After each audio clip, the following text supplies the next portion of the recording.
this is Rick Kasalj from exercisesforinjuries.com. Today I have another interview for you, and it has to do with, the 3 secrets or tricks to look and feel younger. And it's with Erin Nielsen, and I'll get Erin to introduce herself and then we'll get into the interview. Hi, everyone. I'm so glad to be here. Thanks, Rick. My name's Erin, and I have been a physical therapist for about 18 years and am always asked how I stay looking a lot younger because I'm actually in my 40s. Can't believe it. But so it's something that I'm pretty passionate talking about. I like telling people and teaching people how they can age much more gracefully and look much younger than they are. Awesome. So we were going to go through the three tricks to looking and feeling younger. So we're going to go through the first trick, and this one has to do with focusing on the 4 Ps. And maybe you can kind of explain what the 4 Ps are. Yes. So the 4 Ps have to do with what you're putting in your body, so your nutrition. So one of the things you want to avoid first is sugar. And if you can do that pretty easily if you follow the 4 Ps. So the 4 Ps stand for protein and produce. For every meal or snack, you want to try to always include protein and produce. And produce obviously is like fruit or vegetables. And the protein is some sort of great lean protein source. And then the other 2 Ps stand for what you actually want to avoid, which are packaged and processed foods.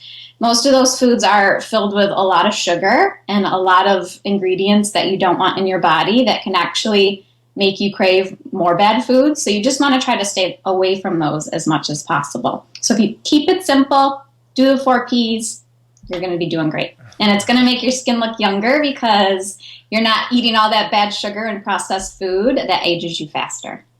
Awesome. Good. I like your analogies. They're great. Yeah. Now it helps me remember. I have to keep it easy, Rick, or else forget it. Awesome. And there's so much confusing stuff out there. So it's like keeping it simple that if you go to a restaurant, okay, I'm going to order protein and produce. It's so easy. You don't have to stress about it.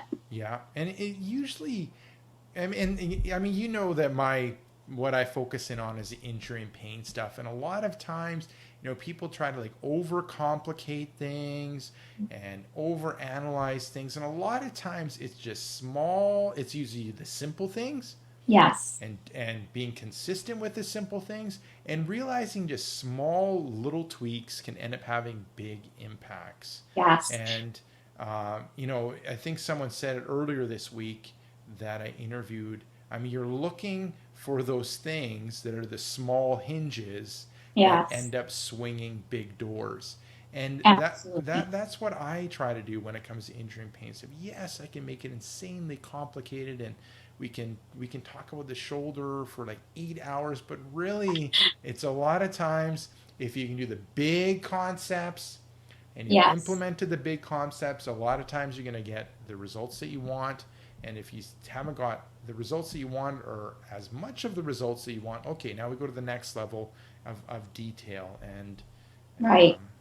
And I think it's important too when I talk about the 4 Ps is you can't be perfect all the time. So I always give a good example if I go out with my girlfriends or if I'm at a birthday party where there's cake.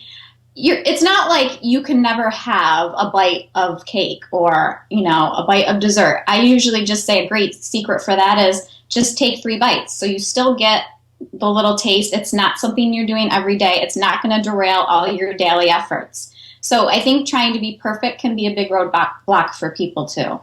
Yeah, and I know with myself, usually at home I drink red wine. I like red wine. And then, what I end up doing if I go away and travel, and you and I, along with a whole bunch of other fitness professionals, were at some meetings in Las Vegas earlier this week. Yeah. Where we, networked and shared what's working when it comes to training techniques and also business techniques. I mean, when I go traveling, I treat myself and I find the most girliest drink possible. Now, there's no way that I could drink that all the time because one thing is just stacked with calories, and the second thing is my body just can't handle it. But as a treat and also something fun, I'll end up having, one or two of those. And I can't remember what I have. A lot of times you just ask the waiter, like, what is your most signature girly drink? And it's amazing what they'll end up bringing to you. And I love it's it. a lot of fun. Yes. And You have to live a little too. I think if you try to be perfect all the time, you won't be able to sustain it. And sustainability is what it's all about. yeah, exactly. Exactly. Okay, so we'll move on to the second trick. And Yeah. this one is really like kind of like the number one exercise to avoid Yes. in order to, keep looking and feeling younger. I am so passionate about this because after being a physical therapist for all this time, I've seen so many people just totally wreck their bodies because they do long cardio, which like long bouts of running on the treadmill or long bouts of running on the pavement outside or these really long spinning classes or any of those things. Those high intensity types of exercise are okay to do for small amounts of time because they just produce small amounts of inflammation in your body, which are going to go away faster. But if you do those for long amounts of time, like a lot of people do, they'll spend 2 hours in the gym on the treadmill or the elliptical or whatever it is, it starts to produce way too much inflammation in your body, which ages your body really quickly. So I try to avoid that altogether. I keep my exercises around 10 minutes. If I'm really feeling like I have extra time, maybe 30 minutes. But my normal protocol is 10 minutes. And I exercise really intensely for that amount of time. So you can get just as much of a benefit, if not more, from those long bouts of exercise because what those short bursts do is they actually increase your youth hormone, which can help your lean muscle and help you look younger.